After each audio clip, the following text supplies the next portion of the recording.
अस्सलाम वालेकुम। Previous video में हमने जो डिस्कस ग्लूकोज 6 फॉस्फेट तक डिस्कस कर लिया था और साथ हमने हेक्सोकाइनेज और ग्लूकोकाइनेज को भी डिस्कस कर लिया था। अब हम फर्दर प्रोसीड करते हैं ग्लाइकोलाइसिस को। ग्लाइकोलाइसिस में जब ग्लूकोज 6 फॉस्फेट बन जाता है तो जो नेक्स्ट इसका प्रोसेस है, जो नेक्स्ट स्टेप होते हैं वो सिंपल आइसोमराइजेशन होती है, जो कि बहुत ईजी है। ग्लूकोज 6 फॉस्फेट जो है ये एक रिवर्सिबल स्टेप है और ये चेंज हो जाता है फ्रुक्टोज 6 फॉस्फेट में। जब ये फ्रुक्टोज 6 फॉस्फेट में एक अब जाहिर है इसकी आइसोमराइजेशन हो रही है, सिंपली बस एक कन्वर्जन हो रही है, ठीक है। ये अंदर ग्रुप्स की कार्बोनाइल ग्रुप्स वगैरह की, फॉस्फेट ग्रुप अपनी 6 पोजीशन पे ही रहता है। तो हमारे पास जो एंजाइम यूज़ होता है वो होता है हमारे पास फॉस्फोग्लूकोज आइसोमेरेज, जो कि इसकी सिंपल हमारे पास करवाता है कन्वर्जन आइसोमराइजेशन जब ये बन जाता है, इससे जो अगला स्टेप है ना वो ग्लाइकोलाइसिस का सबसे important and rate limiting step होता है। वो बहुत ज़्यादा इंपॉर्टेंट है, वो हमारे पास होगा तो हमारे पास ग्लाइकोलाइसिस, अगर वो इनहिबिट हो जाता है तो ग्लाइकोलाइसिस फर्दर इनहिबिट हो जाएगी। वो नहीं, वो अगर हमें ग्लाइकोलाइसिस को फर्दर प्रोसीड करने के लिए उस स्टेप का होना मोस्ट इम्पॉर्टेंट है। वो है ग्लूकोज 6 फॉस्फेट कन्वर्ट हो जाता है हमारे पास फ्रुक्टोज 1,6 बिस फॉस्फेट में।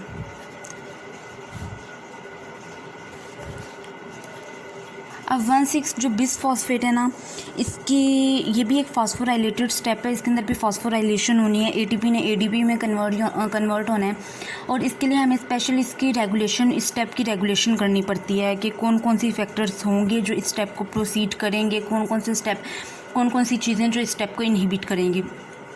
सबसे पहले तो जो हमारे पास एक फॉस्फोराइलेशन होती है, एटीपी जो है वो हमारे पास कन्वर्ट हो जाता है एडीपी में कन्वर्ट होता है। और हमारे पास जो एंजाइम यूज़ होता है वो हमारे पास होता है फॉस्फोफ्रुक्टोज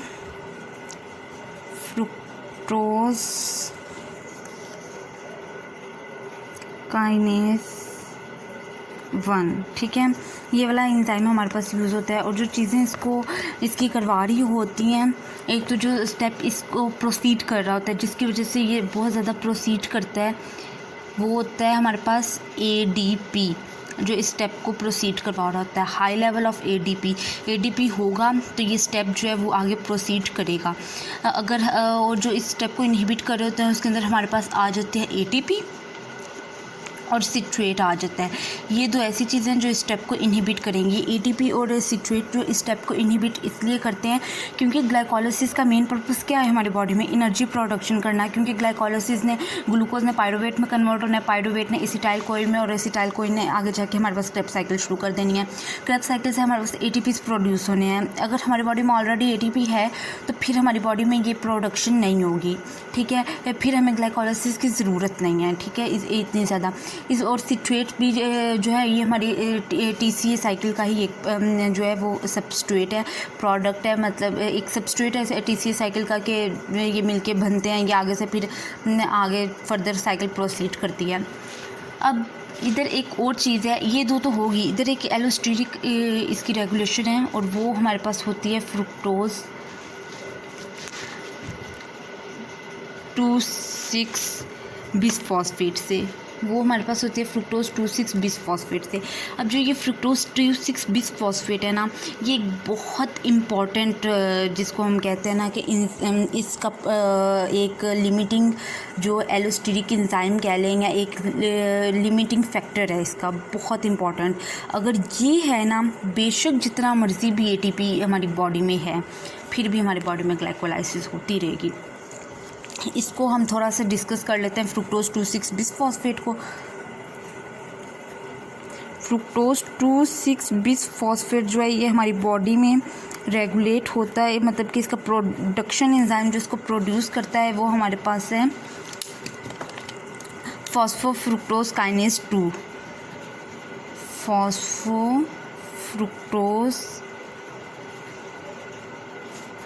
काइनेज 2। फॉस्फोफ्रुक्टोज काइनेज 2 ने हमारे पास जो है वो फ्रुक्टोज 2,6 बिसफॉस्फेट की जो है वो रेगुलेशन करनी है। अब फॉस्फोफ्रुक्टोज काइनेज 2 जो है ये बाईफंक्शनल एंजाइम है। इसकी मतलब कि 2 डोमेन्स होती हैं, एक इसकी काइनेज डोमेन होती है और एक इसकी जो है हमारे पास वो फॉस्फोटेज डोमेन होती है। काइनेज डोमेन ने जो हमारे पास फॉस्फोराइलेशन करवानी होती है और जो फॉस्फोटेज डोमेन है उसने डीफॉस्फोराइलेशन करवानी होती है।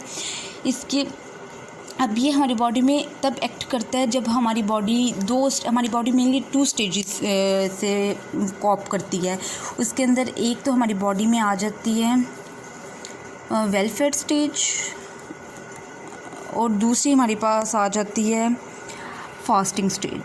जब हमने रोज़ा रखा हुआ है या किसी भी वजह से हमने काफ़ी देर हो गया हमने खाना नहीं खाया, कोई भी रीज़न हो सकती है इसकी, ये 2 स्टेजेस हमारी बॉडी में आ जाती हैं।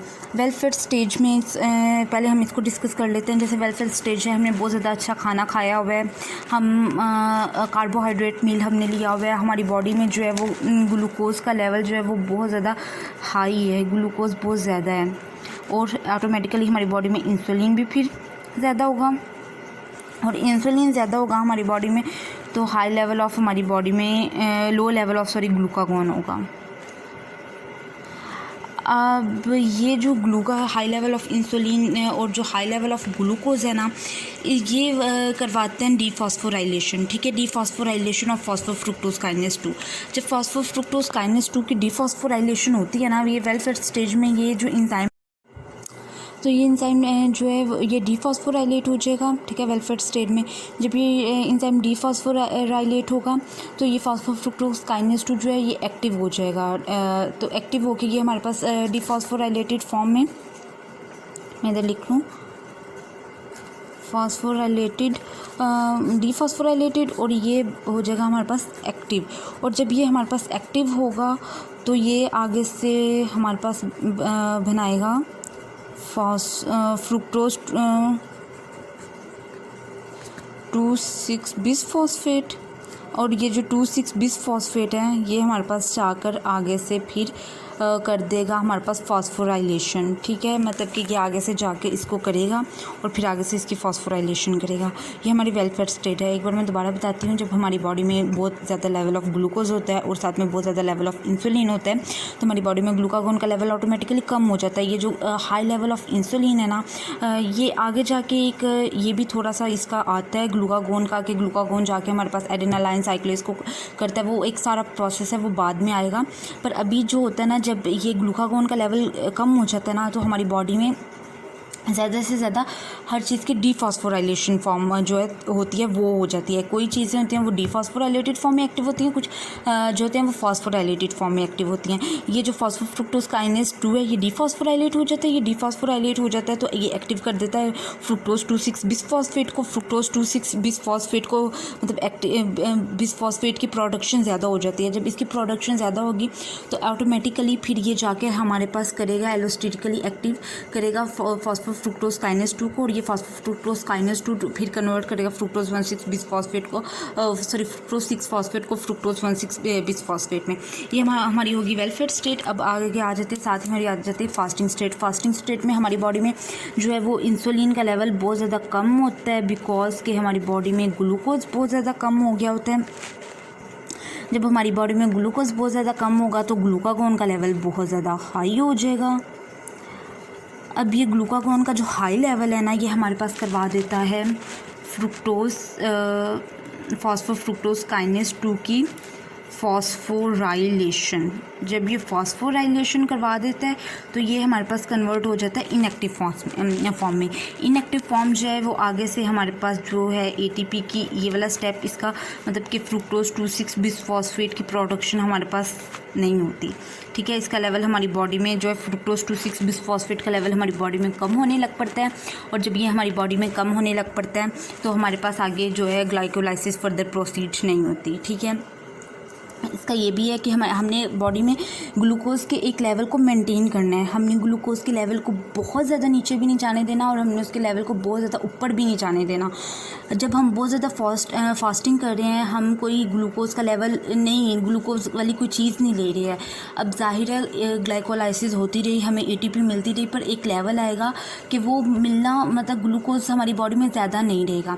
उस लेवल पे फिर हम ग्लाइकोलाइसिस को स्टॉप करने की कोशिश, हम कहते हैं कि ग्लाइकोलाइसिस अब स्टॉप हो जाए ताकि हमारी बॉडी में नॉर्मल लेवल ग्लूकोज़ का रहे। ठीक है, फिर ये स्टॉप हो जाती है और ये हमारे पास फर्दर प्रोसीड नहीं होती। ये तो होगी थी इसकी एलोस्टेरिक रेगुलेशन। ठीक है, अब ये वाला स्टेप हो गया फ्रुक्टोज 1,6 बिसफॉस्फेट। मैं ये एक बार दोबारा आपको फास्ट रिव्यू इसका दे देती हूँ। फ्रुक्टोज 6 फॉस्फेट जो है वो हमारे पास फ्रुक्टोज 1,6 बिसफॉस्फेट में कन्वर्ट हुआ। इधर हमारे पास एटीपी जो था वो एडीपी में कन्वर्ट हुआ, क्योंकि ये फास्फोराइलेटेड स्टेप है, इरिवर्सिबल स्टेप है, most important step of glycolysis है। इधर जो हमारे पास एंजाइम था वो फास्फोफ्रुक्टोज काइनेज 1 था। फास्फोफ्रुक्टोज काइनेज 2 जो है ये हमारे पास रेगुलेट होता है। हाई लेवल ऑफ एडीपी जो है ये इस स्टेप को प्रोसीड करता है, इस स्टेप को इस एंजाइम को एक्टिवेट करता है। जो हमारे पास सिट्रेट और एटीपी का हाई लेवल स्टेप को डाउन रेगुलेट करता है। डाउन रेगुलेट इस वजह से करता है क्योंकि हमारी बॉडी में जब एटीपी और सिट्रेट बहुत ज़्यादा ऑलरेडी होगी तो हमें ग्लाइकोलाइसिस की ज़रूरत नहीं है बॉडी में। फिर ये वाला स्टेप स्टॉप हो जाता है। एक और एंजाइम जो इसको बहुत ज़्यादा एक और वो आप समझ लें कि प्रोडक्ट है जो इसको बहुत ज़्यादा करता है regulate way fructose 2,6 bisphosphate. Fructose 2,6 bisphosphate one of the most important इसका एक प्रोडक्ट है जो इस एंजाइम को रेगुलेट करता है। फ्रुक्टोज 2,6 बिसफॉस्फेट हमारे पास जो ये इसको जो एंजाइम रेगुलेट करता है वह फ्रुक्टोज काइनेज 2, फास्फोफ्रुक्टोज काइनेज 2। फास्फोफ्रुक्टोज काइनेज 2 की हमारे पास 2 डोमेन्स होती हैं। एक हमारे पास होती है काइनेज डोमेन होती है और एक हमारे पास होती है फॉस्फेटेज डोमेन होती है। ठीक है, काइनेज डोमेन इसके अंदर जो है वो हमारे पास फास्फोरस ऐड करती है, फॉस्फेटेज डोमेन फास्फोरस को रिमूव करती है। अब हमारे पास बॉडी में 2 स्टेट्स होते हैं, एक बहुत वेलफेड स्टेट होती है और एक फास्टिंग स्टेट होती है। वेलफेड स्टेट में हमारे पास ग्लूकोज का लेवल बहुत ज़्यादा हाई होता है, इंसुलिन बहुत ज़्यादा हाई होती है, ग्लूकागोन का लेवल लो होता है। ग्लूकागोन का लो लेवल जो है वो उसकी डिफॉस्फोराइलेशन करवाता है। डिफॉस्फोराइलेशन जो है, डिफॉस्फोराइलेशन से हमारे पास ये एक्टिव हो जाता है और एक्टिव होने से हमारे पास ये बहुत ज़्यादा बनाता है फ्रुक्टोज 2,6 बिसफॉस्फेट। फ्रुक्टोज 2,6 बिसफॉस्फेट जब बहुत ज़्यादा बनेगा तो ये ऑटोमेटिकली जाएगा ऊपर और ऊपर जाकर फिर ये हमारे पास ये स्टेप को रेगुलेट करेगा और ज़्यादा से ज़्यादा हमारे पास ग्लूकोज ग्लाइकोलाइसिस होगी। अब हम जब बहुत ज़्यादा हम फास्टिंग कर रहे होते हैं, फास्टिंग में हमारे पास इंसुलिन का लेवल कम होता है, ग्लूकोज का लेवल भी कम होता है और ग्लूकागोन का लेवल बहुत ज़्यादा हाई होता है। ग्लूकागोन का लेवल जब बहुत ज़्यादा हाई होता है तो इसकी फास्फोराइलेशन करवा देता है। फास्फोराइलेशन जब इसकी होती है तो ये आगे से हमारे पास फ्रुक्टोज 2,6 बिसफॉस्फेट को नहीं बनाता, मतलब फ्रुक्टोज 2,6 बिसफॉस्फेट का लेवल हमारी बॉडी में कम होने लग पड़ता है, ब्लड में कम होने लग पड़ता है। जब ये लेवल ब्लड में कम होने लग पड़ता है तो ये वाला स्टेप आगे हमारे साथ ये वाला स्टेप आगे प्रोसीड नहीं करता।